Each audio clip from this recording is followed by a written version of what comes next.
Few minutes. But right now, getting Latinos signed up for organ donation. Live on New York is an organ procurement organization. That means they facilitate organ, eye, and tissue donation in the greater New York area. The organization says Latinos are among the groups most in need of organ transplants and are increasingly underrepresented among the donors in our region. So Live on New York has Spanish language services and multicultural engagement to reach those diverse communities. Part of the mission involves addressing misconceptions about organ donation, and there can be many. Here to educate us this morning, Leonard Achan from Live on New York and Carlos Riley. He's an organ recipient. Bienvenidos. Welcome. Good to have you, Lenny. Thank you. This is so critical. Why is organ donation low among Latinos?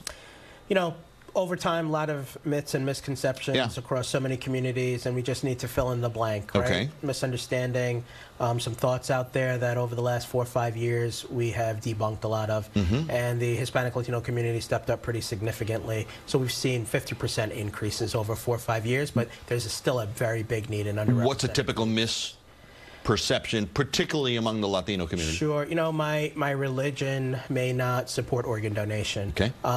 If I go to an emergency room, they may not save me if they know that I'm an organ donor.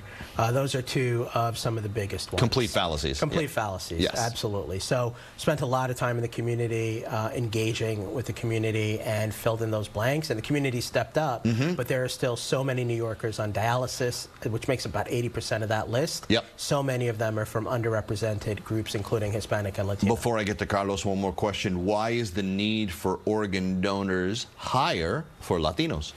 You know, there are a lot of disease processes that affect different communities, right? I can guess what they are among Latinos, yes, right? for sure. Heart disease, and that can ultimately lead to end-stage renal disease. That can ultimately need to have a kidney save your life, or to be on dialysis for a very long time. And about 80% of the people in the United States on the wait list are on dialysis and waiting for kidneys to save their life. Carlos, ¿cómo estamos, señor? Very good. Tell me about your situation. You are the recipient of a Liver. A liver. A liver. ¿Cuándo? Was like February 29, 2024. Why did you need a new liver? Because I have cirrhosis, and cirrhosis turned to cancer. I need a new liver. Yep. And how long was the operation and the process? Okay. The waiting for the liver was 10 months, not bad.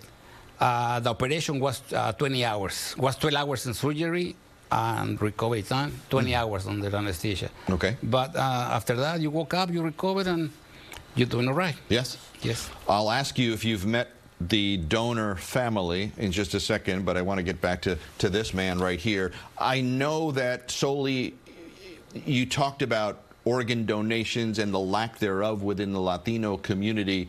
I'm curious as to whether that is unique to the Latino community in the New York area, or do you see the same issue in places that also have a high Latino population? I'm thinking Texas, Southern California, Arizona. Yeah, so in New York broadly, we have one of the least amount of organ donors that are registered. So as you'll hear from Carlos, the family said yes in that respect to the organ donor that ultimately saved his life. That happens more likely like 80% of the time in New York, and that's unique to New York. So less people sign up on the registry, but more families have said yes to donation than ever before. And so to what do you attribute that? You know, education, engagement, and debunking these urban myths and legends, and that led to a 70% increase in 3 years. So we know the New York community is generous. We just have to fill in the blanks and make sure they know the truth. We mentioned it at the beginning, diverse communities, and you have multicultural engagement. Simplify that for me. Sure. We make sure that our teams that engage with the community are culturally sensitive, speak the languages, are from the communities, and New York's broad and diverse. So we're a melting pot of race, religion, culture, and creed. We address that with people from the community here in New York. And we've addressed that, and that applies to many different areas, especially within the medical realm, that if you can talk to someone in their language, you immediately sort of build up a necessary level of trust that perhaps they wouldn't have with someone who speaks solely English. Do you find 100%. Trust is the bottom line here, and engaging with people to say, you know what, they're the same religion as me, they speak the same language as me, they're from my block, my community, and they're an organ donor, or they're a recipient. that helps people understand and debunk a lot of these myths. We'll talk about it when we come back from the break. Okay. I'll ask you about this individual who donated her, correct? Yes. Her liver to you. liver. So that answers one of my questions Yes. already. All right. When we come back, more from Live on New York and the importance, the big importance for Latinos to register as organ donors. We'll talk about how to do that when we come back. Welcome back to Tiempo. Live on New York is an organ procurement organization. What does that mean? It means it facilitates organ, eye, tissue donation in the greater New York area. The organization says Latinos are among the groups most in need of organ transplants and are increasingly underrepresented among the donors. Live on New York has Spanish language services and a specific engagement department designed to reach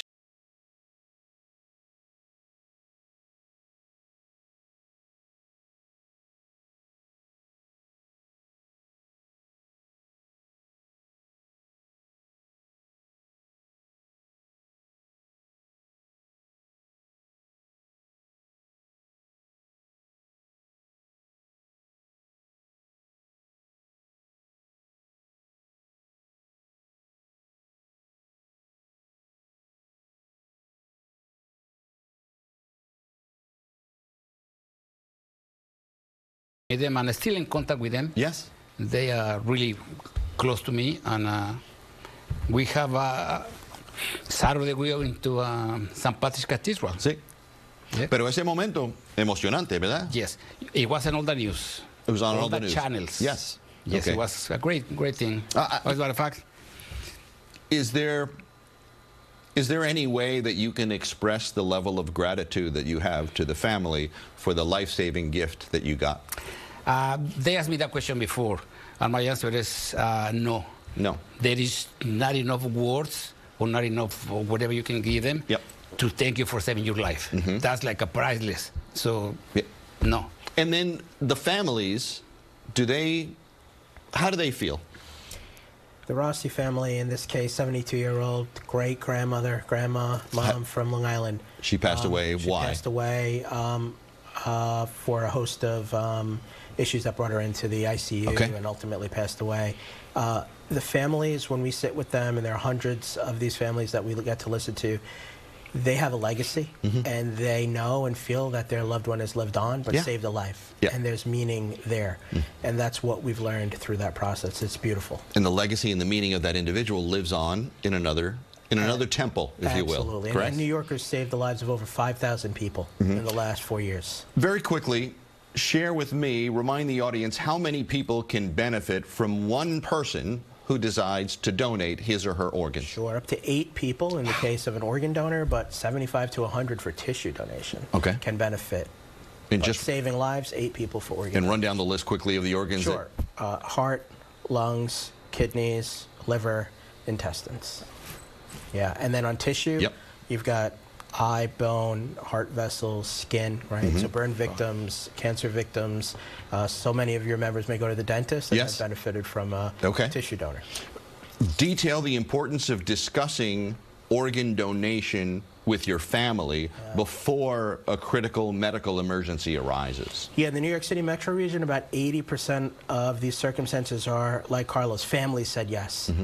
You can sign up ahead of time, lift that burden. You could go to the donor registry in New York. You could go to the national registry, DMV. There's so many ways to become a donor. But most importantly, what we see right here in the New York metro region, tell your family what you represent. Make sure that they know that you want that legacy to save a life. And take it the next step. The reason that's important is because there are a lot of people waiting on the wait list. And right now, people all over the United States, over 110,000, are surrounded by friends and family hoping somebody might step up.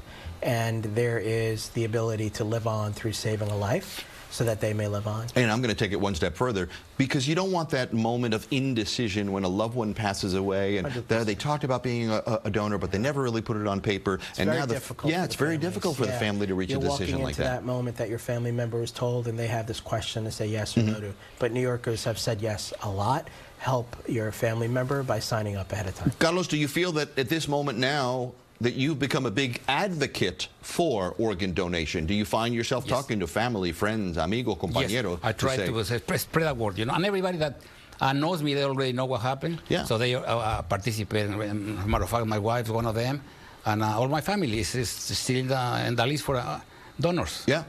And if they weren't, you told them, get on the list, right? Yeah. You can save a lot of lives, and really, once you die, this wasting all the organs where you can save lives. Do you find that recipients are your biggest selling point sometimes in talking about the benefits of being an organ donor? The donor families and the recipients together, you see that circle of life, and when they're together, it comes together and the community reacts. Simplest way, people watching saying, okay, you've convinced me. I want to be an organ donor. How do they go about doing it? You can go to liveonny.org, or you can go to the New York State or National Registry and sign up to be a donor. What's involved in signing up? I mean, how long of a process do I need to commit to it? It should take about 2 minutes to do that. 2 minutes? Yeah, it should take it. Or in the DMV next time you're renewing anything, or even on your iPhone today you can sign up, or in the hospital sign up to be a donor. And it's that quick? It is that quick, yeah. And talk about peace of mind. And then it goes on your, talk to me about the driver's license? It goes on the registry, or if you have a driver's license, on your driver's license, but there's a database that's at the state where we then can look that up. The hospitals don't and can't. That's another myth, but we can on the OPO side. Last question for anyone who might be wondering, can organ transplants occur between people of different races? Absolutely. Race, color, creed. You really get to see the beauty of life. 3 weeks ago, 92-year-old liver saved somebody in New York. You know, you get male, female, race, religion, culture, creed. This does speak to the fact that we are all the same. We're all human, aren't we? Absolutely. A pleasure, gentlemen. Thank you both for being here with us on Tiempo. Coming up next.